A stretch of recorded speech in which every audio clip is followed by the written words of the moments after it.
इस वीडियो में हम देखेंगे कवक, जीवाणु, प्रोटोजोआ, विषाणु और शैवाल, यानी इन सबको कहते हैं सूक्ष्म जीव।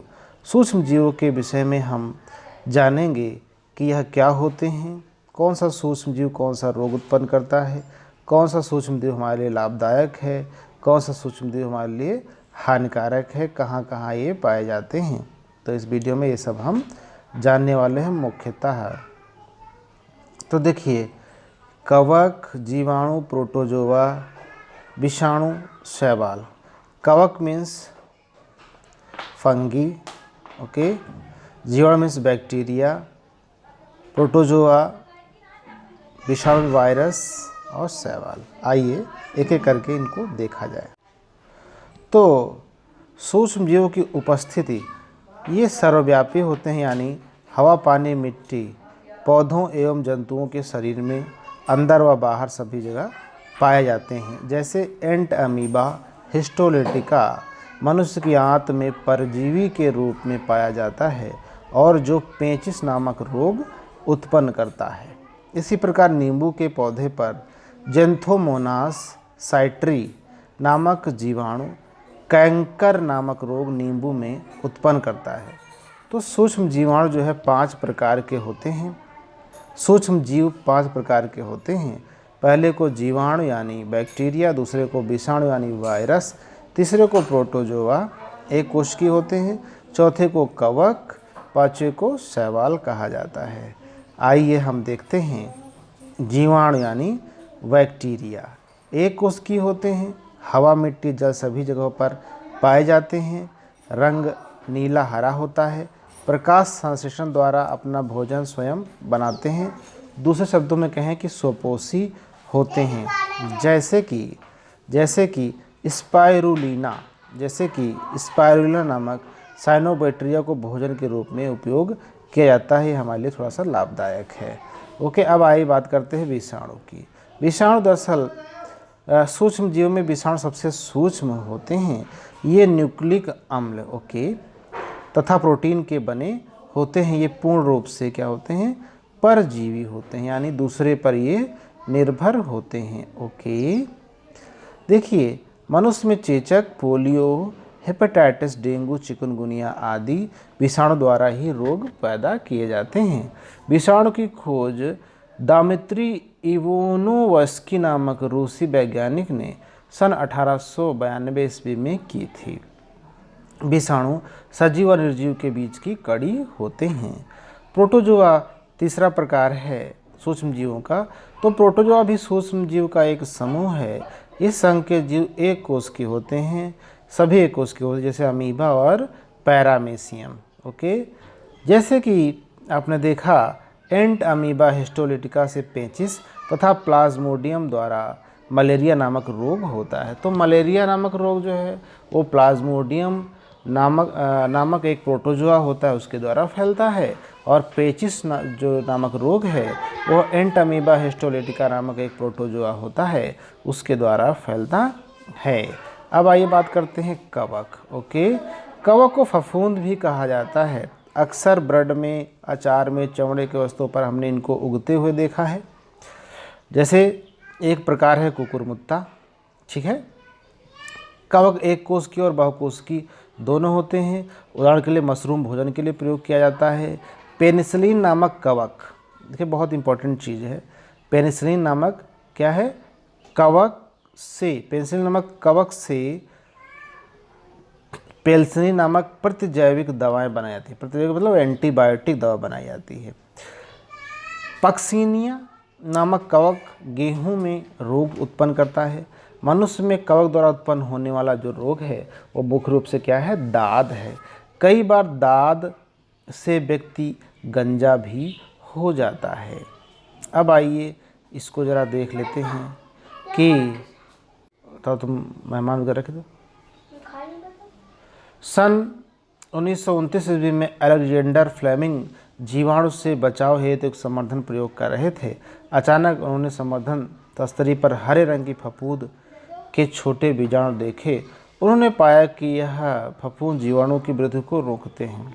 ठीक है, इस प्रकार बहुत सारे जीवाणु पेनिसिलिन नामक इस कवक द्वारा मारे गए। इस प्रकार फफूंद से पेनिसिलिन नामक औषधि का निर्माण हो। देखिए इंपॉर्टेंट चीज़ है, पेनिसिलिन जो एंटीबायोटिक दवा है वो बनती है फफूंद से, ठीक है, यानी कवक से। ओके, अच्छा, और मारती किसको है? बैक्टीरिया को, इसलिए इसको एंटीबायोटिक कहा जाता है। अगला सूक्ष्म जीव है जिनको शैवाल कहते हैं। शैवाल को सामान्य भाषा में काई भी कहा जाता है। ये मुख्यतः जल में पाए जाते हैं, ठीक है। अब देखिए इनमें जड़ तथा पत्ती तना का अभाव होता है। क्लोरेला नामक शैवाल से क्लोरिलीन नामक एंटीबायोटिक दवा बनाई जाती है, ठीक है। नदियों तथा समुद्रों में पाए जाने वाले डाइटम्स का उपयोग टूथपेस्ट, तापरोधी ईंट तथा वर्निश एवं पेंट बनाने में किया जाता है। कुछ उपयोगी सूक्ष्म जीव हैं, इनको हम जरा एक बार देख लेते हैं। दूध से दही बनाने में लैक्टोबैसिलस नामक जीवाणु यानी बैक्टीरिया सहायक होता है। पनीर, सिरका, ब्रेड, खमीर आदि बनाने में ईस्ट नामक फफूंद का विशेष योगदान है। अब देखते हैं एंटीबायोटिक, ये हमारे लिए सूक्ष्म जो हमारे लिए उपयोगी हैं, किस प्रकार से इनसे एंटीबायोटिक दवाएं बनाई जाती हैं, प्रतिजैविक दवाएं बनाई जाती हैं। जैसे अभी आपने देखा पेनिसिलिन नामक फफूंद से पेनिसिलिन नामक एंटीबायोटिक दवा बनाई जाती है। स्ट्रेप्टोमाइसिन जीवाणु से तथा क्लोरेलिन शैवाल से भी दवाएं बनाई जाती हैं। एक और इम्पॉर्टेंट चीज़ है जो परीक्षा के लिए भी इम्पॉर्टेंट है, नाइट्रोजन स्थिरीकरण करते हैं सूक्ष्म जीव। ये आप देख रहे होंगे, ये एक दलहनी फसल की जड़ है। जैसे दलहनी फसल जैसे चना, मटर, अरहर, इनकी जड़ों में छोटी छोटी गांठें होती हैं। इनकी गांठों में एक राइजोबियम नामक जीवाणु यानी बैक्टीरिया पाया जाता है। ये बैक्टीरिया क्या करता है? वायुमंडल की नाइट्रोजन को ग्रहण करता है और पौधों को देता है, जिससे कि पौधों में क्या बढ़ती है? वृद्धि होती है। इसको कहते हैं नाइट्रोजन का स्थिरीकरण। ये जो राइजोबियम जीवाणु है वायुमंडल की मुक्त नाइट्रोजन को नाइट्राइट और नाइट्रेट में बदल देते हैं, अर्थात नाइट्रोजन का स्थिरीकरण करते हैं। इससे भूमि की उर्वरा शक्ति भी बढ़ती है। इसके अतिरिक्त कुछ जीवाणु जैसे एजोबैक्टर स्वतंत्र रूप से मिट्टी में रहते हैं, यह नाइट्रोजन स्थिरीकरण करते हैं। यानी राइजोबियम गांठों में रहते हैं और एजोबैक्टर जो है मिट्टी में स्वतंत्र रूप से रहते हैं जीवाणु, जो क्या करते हैं? वायुमंडल की नाइट्रोजन को पौधों के लिए उपयोगी बनाते हैं। इसी प्रकार साइनोबैक्टीरिया जैसे नास्टाक, एनाबिना, साइटोनिया, आसिलेटोरिया का उपयोग धान के खेतों में जैव के रूप में किया जाता है, जैव उर्वरक के रूप में किया जाता है। अब देखिए सूक्ष्म जीव बहुत बड़े अपघटक होते हैं।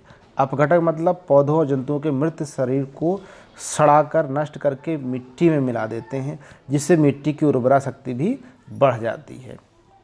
भोजन के रूप में भी आपने देखा कि ईस्ट का प्रयोग हम करते हैं, इसमें अच्छी प्रोटीन होती है। और एक होता है स्पाइरुलिना नामक साइनोबैक्टीरिया से प्रोटीन की अधिक मात्रा पाई जाती है। अच्छा, उद्योग धंधे में भी अधिक मात्रा में आपको क्या करना हो?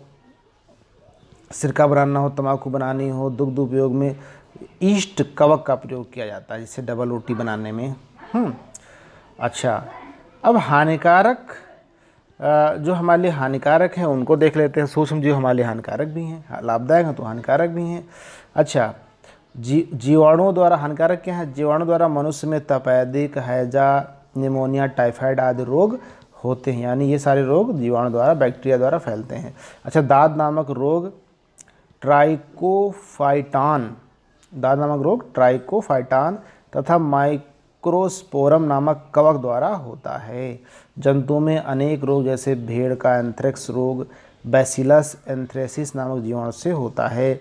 पौधों में अनेक रोग जैसे नींबू का कैंकर रोग जेंथोमोनास नामक जीवाणु द्वारा होता है। आलू की पछेती अंगमारी नामक रोग फाइटोफथोरा इन्फेक्टेंस नामक कवक द्वारा होता है। गेहूं का काला यानी स्तंभ कीट रोग पक्सिनिया नामक कवक के द्वारा होता है। ओके, अब देखिए कुछ सूक्ष्मजीव खाद्य पदार्थों को नष्ट करते हैं, जैसे राइजोपस, म्यूकर आदि डबल रोटी, ब्रेड, अचार, मुरब्बा आदि को नष्ट कर देते हैं।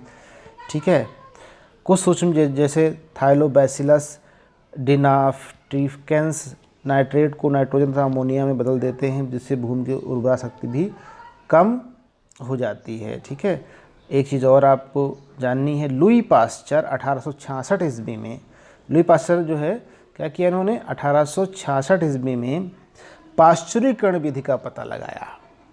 लुई पास्चर पाश्चुरीकरण विधि, इन्हीं के नाम पे रखा पाश्चुरीकरण विधि। इसमें क्या है, इस विधि में दूध का विसंक्रमण यानी स्टेरिलाइजेशन करते हैं ताकि दूध खराब ना हो। जो क्या करते हैं, इसको निश्चित तापमान पर इसको गर्म करते हैं, जिससे कि क्या हो जाता है, इस विधि से हानिकारक या रोगकारक जीवाणु व बीजाणु मृत हो जाते हैं। इसको कहते हैं पाश्चुरीकरण।